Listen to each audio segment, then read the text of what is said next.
Welcome back to the Brian Crombie Radio Hour. I wanted to close with a couple of my own thoughts on the tariff situation, the trade situation with the United States. I've not got the economic background or the legal background that I probably should have to make these comments, but I actually have spent a fair amount of time studying this topic. I did do a sort of a mini thesis when I was at university on the Auto Pact, and then I went to Harvard Business School and I did a thesis, not a full doctoral thesis, but a master's thesis on the Canada-US Free Trade Agreement, NAFTA, and spent a fair amount of time. I actually read most of the 26 volumes of the Macdonald-Royal Commission back in the 1980s that was studying the Free Trade Agreement, and wrote a whole paper that was worth a reasonable amount of credit at the business school on this topic, and really delved into it in a fair amount of detail and came to the conclusion at the time, even though the Liberal Party that I was very involved in was against the free trade agreement, that I was for free trade,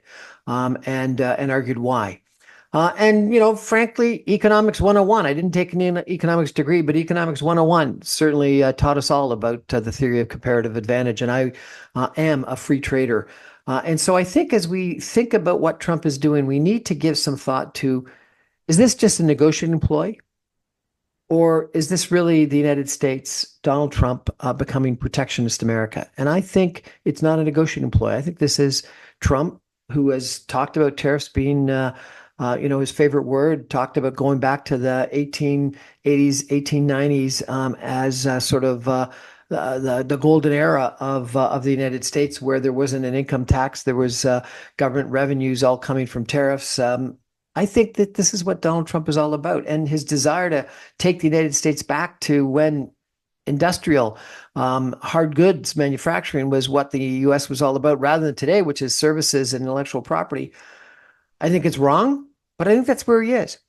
And I think a tit-for-tat reciprocal tariffs is the right strategy when thinking that you're in a trade war and it's a negotiating strategy and you're trying to discipline the person to reduce the tariffs back down again. But if you think that he's not going to do that, that he's going to be protectionist, that the tariffs are there to stick, there's a different strategy. And that strategy is to actually just continue with free trade, but with everyone else. And I think that's what Canada should seriously think about doing. So I think that immediately what we should do is, as we've talked about, lower our tariff barriers interprovincially. And we should ensure that both the tariff barriers and the non-tariff barriers that exist between the provinces of Canada should be eliminated right away. Everyone's talked about how our GDP nationally could grow if we did that. But then further beyond that, I think we should be seriously talking about reducing trade barriers, both tariff and non-tariff related, with Europe, with the EU, with the UK, with the British Commonwealth, with Latin and Central America, South America, with Mexico particularly, and with Asia, Australia, New Zealand, Korea, Japan, Vietnam, all those countries that have been hit with tariffs, and yes, China. And I think we should do this quickly and strongly to try to prove to the world and to the United States that we can be leaders in a more globalized free trade kind of environment. And then I think in regards to reciprocal tariffs with the United States, I think we should be thinking about very selective tariffs with the United States. I think the way that the government has done it so far, where we're targeting specific industry, Florida, orange juice, Kentucky, bourbon, etc., makes a lot of sense. But I don't think we should go beyond that. Why should we harm the Canadian consumer when we can, when doing so would make things more expensive for Canadians, would stoke inflation that we've worked so hard to beat out of the system, to make our industries that use some of those goods from the United States less economic, and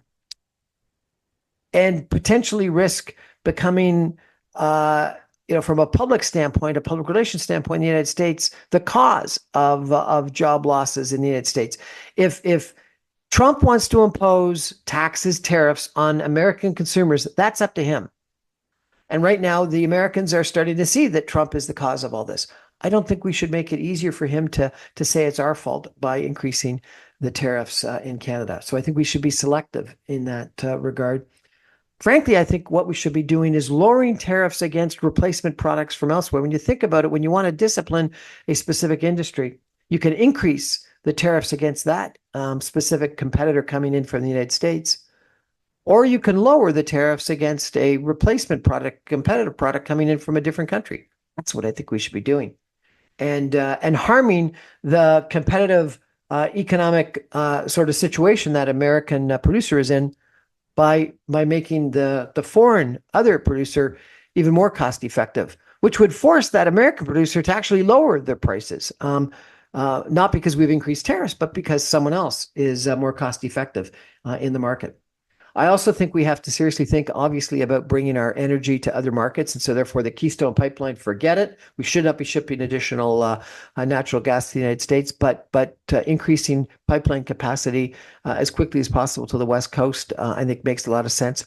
But in addition to that, we shouldn't be thinking just about energy. We should be thinking about some of our other industries that have been hard hit: aluminum, steel, auto, etc., and using our military spending that we're going to have to ramp up and infrastructure spending that I'm convinced we're going to have to ramp up to employ some of those companies, some of those industries, and some of those people. So if we're going to be building tanks, if we're going to be building armored vehicles, if we're going to be building just, vehicles, let's quickly get some of the plants that have been closed down to retool and start producing some of those if we can at all, or at least the parts. And thinking about, some of the aluminum, some of the steel that is not going to be sold to the United States. Let's using it for some of the pipelines, for some of the infrastructure, for some of the rail that we need to be building. I think we should be thinking about our military spending, our infrastructure spending strategically in regards to some of the people hardest hit by the tariffs from the United States.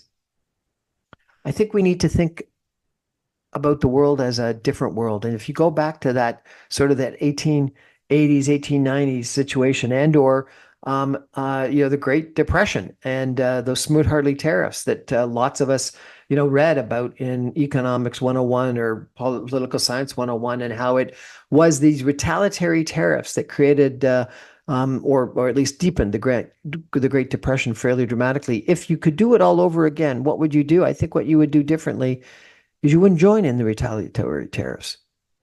You'd strike out with willing partners elsewhere in the world in a different way.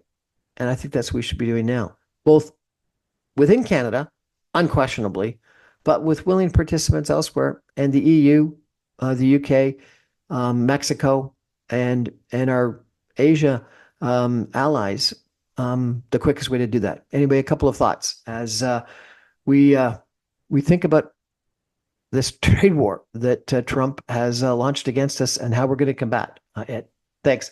Good night, everybody. Thanks for joining. That's the Brian Crombie for the Brian Crombie Radio Hour. Good night.